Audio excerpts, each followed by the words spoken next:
I'm MaddiMoo Manga. If you're new here, if you are a subscriber to my channel or you've been here before, welcome back.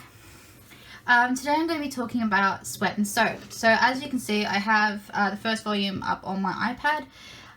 So I actually bought these, the first volume, and I actually got the second volume and the third volume now as well, but I haven't read them yet. But I've bought them digitally because they're quite difficult to find here in Australia for a reasonable price. And I actually can't find the first volume anywhere.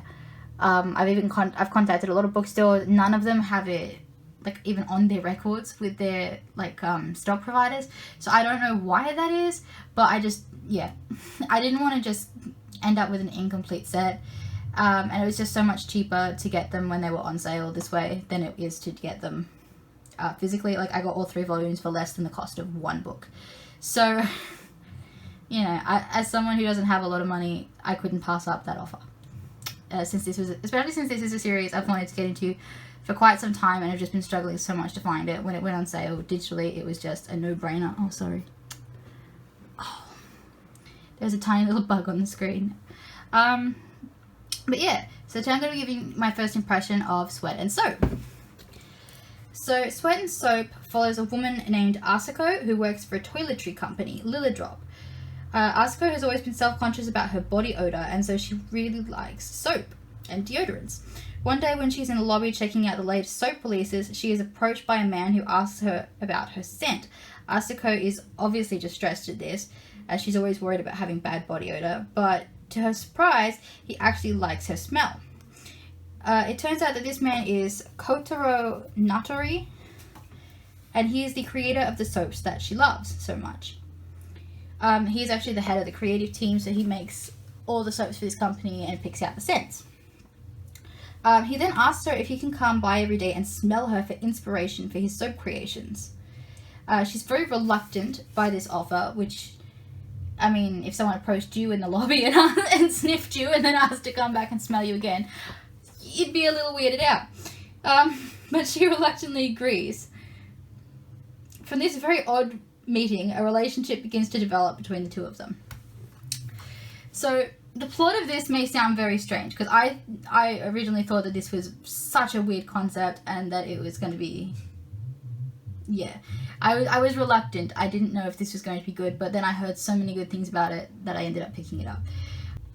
I was very concerned that they were going to portray the main male protagonist as someone who is creepy, but that isn't at all the case, and I actually found that I really liked this first volume and the budding romance between the characters. This is a bit more of a mature romance story, I would say. I think that this is considered seinen, so directed at an adult male audience. Although I was surprised, I actually thought that it would be josei, but I was wrong. But I really like how their relationship is portrayed. I think it's portrayed very, it's like a very mature adult relationship in that it's quite healthy. Like when they have issues and stuff like that, there's a lot of communication going on. They communicate their feelings. Unlike when you read a lot of shoujo manga, there's always lots of misunderstandings that drive conflict in the plot. That isn't really the case here. There are conflicts, obviously, but they're not usually for a lack of communication. So from what I've seen from the first volume, when things come out, they're like, oh, well, I feel like this, and I was wondering how you feel as well. And I like that they have this relationship where there's an open sort of communication between them. They don't let things get too out of hand. I would like to make it clear though that this is definitely, I would say, an 18 plus series, or maybe 16 plus. I don't know what the actual age recommendation is, but I'd say that it's best for people who are 18 and above, because there are some scenes that are a little bit spicy, let's say.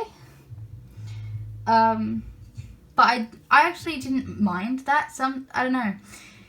I mean, I'm an adult, so I can read whatever I want, but but I don't feel that they were overly explicit. So if you're like in your late teens and you want to get this and you're worried about that, it's the first volume wasn't that explicit, but I have no idea how much more explicit it gets with time. There is intimate scenes, but they're not like fully drawn graphically or anything like that. That's only just in this first volume. I have no idea about the future volumes. But overall, I really enjoyed this first volume, and I definitely think that, I mean, I'm going to read the next 2 volumes that I have, and then if the others go on sale at some point, I'll definitely be picking them up. I'm just going to slide across a little bit to show you a little bit of the art styles, so you can sort of get an idea of the art. This is just the opening sequence. I hope I'm not showing too much here. I don't want to get in trouble. I know some people have gotten in trouble for showing panels, but that's just to sort of give you an idea of what the style looks like other than the front cover. But yeah, overall I really enjoyed this first volume. I really like the portrayal of the relationship. I think it's really nice to get to read something that's between 2 adults for a change, since a lot of the romance manga that's out there is usually between teenagers, and there's a lot of misunderstandings and major conflicts and drama and whatnot.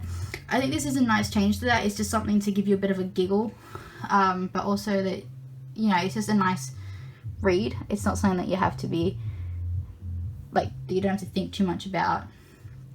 But yeah, overall I really enjoyed it, and I think that if you're looking for a seinen romance, or even a josei, if you're in, I think that this is similar enough to that if you're a josei reader, you'd probably enjoy this.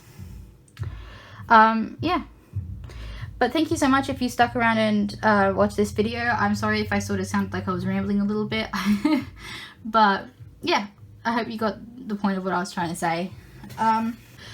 So if you enjoyed this video, I'd really appreciate it if you could give this video a like, and maybe subscribe to my channel if you'd like to see more stuff. I have an upcoming review of Kiss Him Not Me, a first impression of Kimi ni Todoke, and other stuff like that that I'm working on. So there is more coming to the channel soon.